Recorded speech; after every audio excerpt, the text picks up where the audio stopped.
Bonjour à tous et bienvenue dans cette nouvelle vidéo de la playlist Python pour le trading. Donc dans cette vidéo, on va s'attaquer à des choses vraiment très simples. Donc si vous avez déjà des bases de Python, je vous invite à passer tout simplement à la vidéo suivante. Dans cette vidéo, on va voir les variables. Donc quelques différents types de variables. On va voir premièrement les variables numériques, ensuite les variables de type chaîne de caractères et les variables de type booléen. Donc, on commence tout de suite avec la première variable, qui sera la variable la plus utilisée dans notre cas, la variable numérique.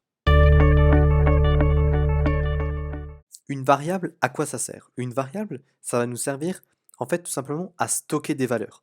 Par exemple, vous avez le cours de Tesla du 15 janvier, vous voulez le mettre dans une variable pour le réutiliser plus tard. Donc là, on va créer une variable qui contient le chiffre 55. Donc ça va être une variable numérique. On va y mettre des nombres. Donc comment est-ce qu'on fait ça? On doit simplement donner le nom de la variable. Donc moi je vais l'appeler numérique par exemple.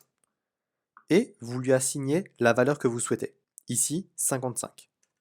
Avec cette ligne, vous avez créé votre variable. Ensuite, ce qu'on va voir, c'est une fonction qui va nous permettre d'afficher la valeur de cette variable. C'est la fonction print.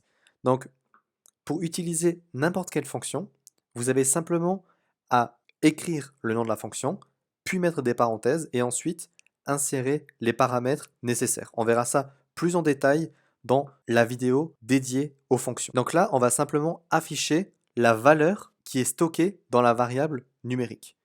Donc on fait print entre parenthèses, qu'est-ce qu'on veut afficher?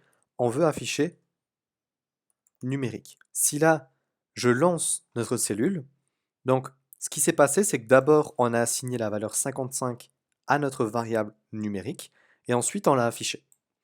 Ce qui peut être utile, je vous le montre parce que c'est une chose dont on va se servir, c'est de trouver le type de notre variable. Donc par exemple, si c'est une variable numérique, une variable de type chaîne de caractères, une variable booléenne, ici, c'est logique, c'est très simple, c'est une variable numérique. Le souci, c'est que par la suite, on va avoir un plus grand nombre de variables et des variables plus complexes. Du coup, ça peut être utile parfois de vérifier le type de la variable pour ne pas faire des erreurs dans la programmation.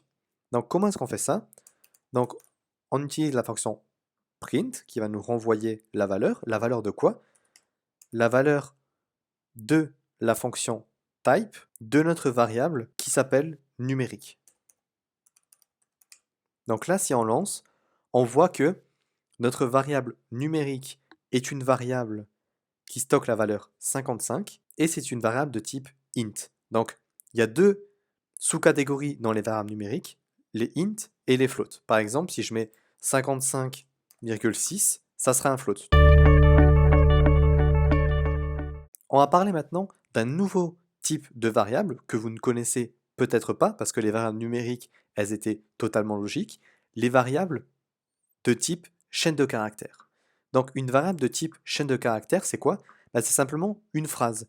Par exemple, si je crée une variable que j'appelle chaîne, par exemple, pour chaîne de caractères, si je veux lui assigner une chaîne de caractères, j'ai simplement à mettre des guillemets et à écrire la phrase que je veux entre ces guillemets. Par exemple,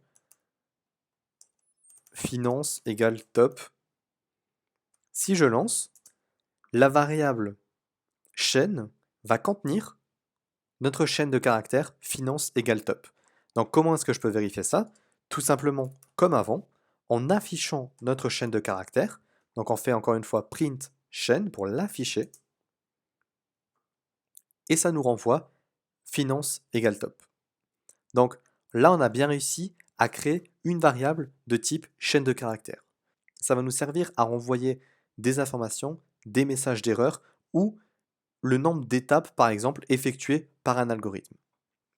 Donc maintenant, on va vérifier que notre variable chaîne est bien une variable de type chaîne de caractères. Donc on fait exactement comme avant. On fait print. Entre parenthèses, vous voyez que dès que j'écris une fonction, vous avez la documentation qui s'affiche juste au-dessus. Et c'est très intéressant de réussir à comprendre une fonction en lisant sa documentation, parce que là, c'est une fonction très simple, mais lorsque vous allez vous tourner vers des fonctions plus complexes, ça va vous être très utile de réussir à comprendre comment la faire fonctionner. Donc, on fait print Et qu'est-ce qu'on veut afficher? On veut afficher le type de notre variable chaîne.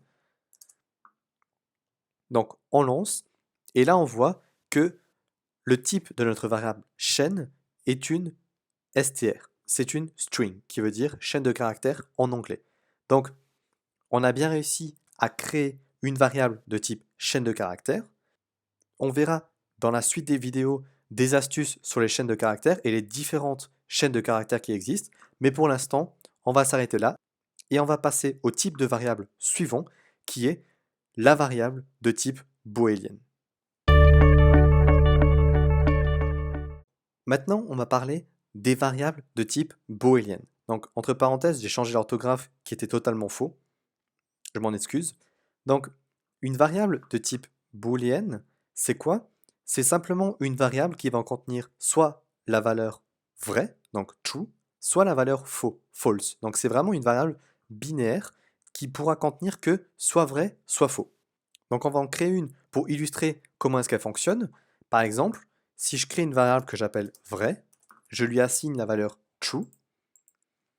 Le true, là, ne va pas être assimilé comme une chaîne de caractères, mais vraiment comme un type de variable différent qu'on appelle les booléennes. Donc, si on veut afficher la valeur de notre variable vraie, qu'est-ce qu'on va faire? On va, encore une fois, utiliser print de la variable souhaitée, donc print vrai, ça nous renvoie true. Et si on veut afficher le type, on fait print du type de la variable vraie. Donc, c'est tout ce qu'il y avait à savoir sur les variables qu'on va utiliser. Il y a encore d'autres types de variables qu'on ne va pas utiliser, donc je ne vais pas les détailler ici. Donc j'espère que la vidéo vous a plu. Je vous invite à aimer et partager la vidéo si celle-ci vous a plu. Et je vous dis à la prochaine dans la vidéo suivante qui va porter sur les listes en Python.